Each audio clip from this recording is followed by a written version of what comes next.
Hadith is a report of something that Muhammad either said or did. And in order for that hadith to have one of the requirements, there are many, but one of the requirements for it to have a very high status, a status of reliability such that it could be used in law as a basis of law, it had to go back to a companion, to someone who was among the Sahaba. It had to be something that someone who Muhammad lived, who was part of his community, had witnessed. Okay, so I have a couple of examples here, and this is the formal kind of, this is the actual form that a hadith would take. And a hadith has two parts.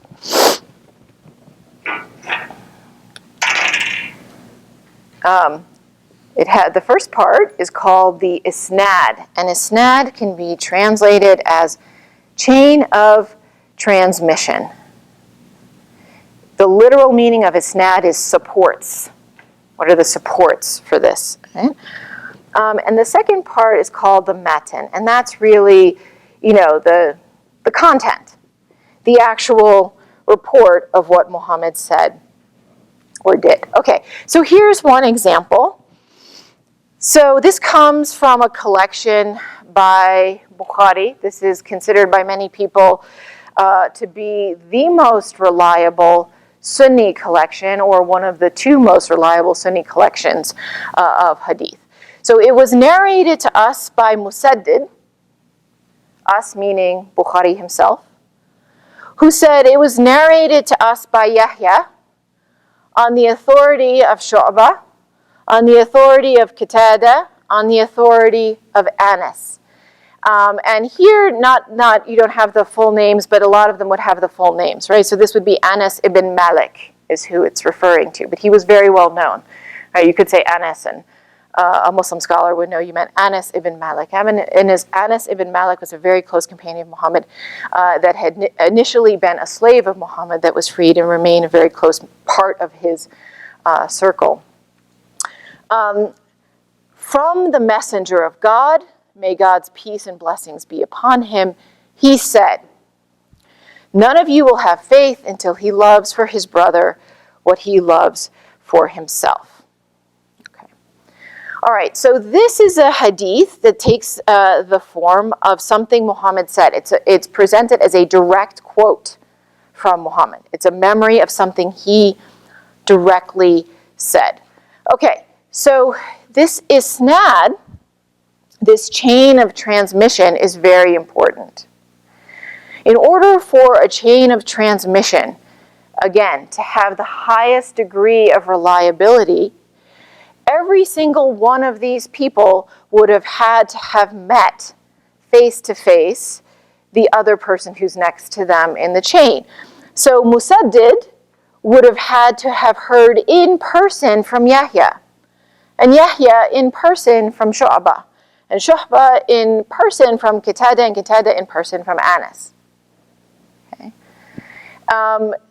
There are many hadith that don't have this kind of perfect isnaad, this perfect chain of transmission, and so therefore they don't have the highest degree of reliability. They're sometimes used, and they certainly exist and have a great deal of influence on Muslim thought and Muslim culture, but to really be a basis of law and to have the highest standing, all of those people have to have directly met each other. Right? Okay. So here's another example. This comes from another, one of the canonical Sunni collections of hadith, but not quite of the very, very highest standing that Bukhari has, from Abu Dawud. It was narrated to us by Hafs ibn Omar, who said it was narrated to us by Shu'bah, the same Shu'bah, on the authority of Abu Minhal, who said, Abu Barza said, and I like this hadith because, today, this has to do with the times of prayer, and today, if Muslims want to know the times of prayer, they can go to Muslim Pro or many other websites, that you can put in your exact location, and they'll tell you that it starts, this prayer starts at 1:16 p.m. or 7:34 p.m., right? It's so very, very particular. But obviously, that could not have been the way early Muslims understood this, because they didn't have clocks and watches and digital time and so on. So this is a hadith. So here, this is not a direct quote from Muhammad. This is one of his companions giving a report about the way Muhammad used to pray in terms of what the times were. So here he says the Prophet used to offer the dawn prayer when one could recognize the person sitting next to him after the prayer was done, and he used to recite between 60 and 100 verses of the Quran, which is a lot. That would have taken quite a while. But again, so how do you know when the dawn prayer should be said? Such that, of course, when the dawn prayer started, it might be dark, but you should say it when, after praying while a prayer in which you recited 60 to 100 verses of the Quran, the person next to you, there would be enough light that you could recognize who they were.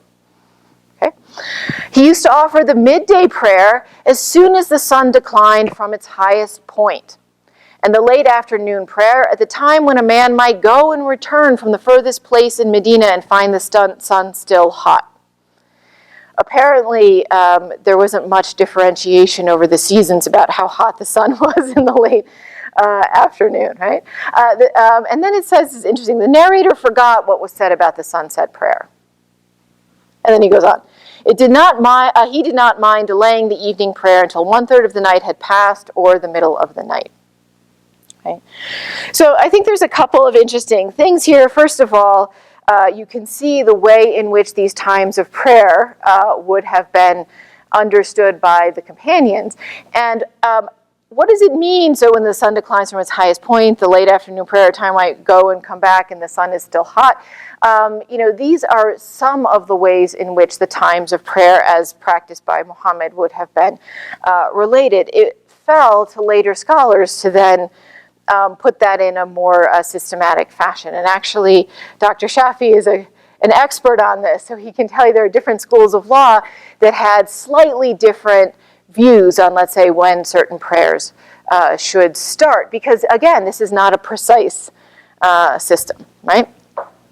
But this thing in the middle where it says the narrator forgot what was said about the sunset prayer, this is a kind of point of honesty. Right? The narrator really, he was a human being, and I can't remember what he said, right, about the sunset prayer. Right? And Hadith scholars tended, if they were serious, tended to be careful about these kinds of things, right? They would be very clear that sometimes people would forget. Right? And so, again, explaining why there is nothing there about the sunset prayer, he just mentions that the person relating it, one of the people along here, had forgotten.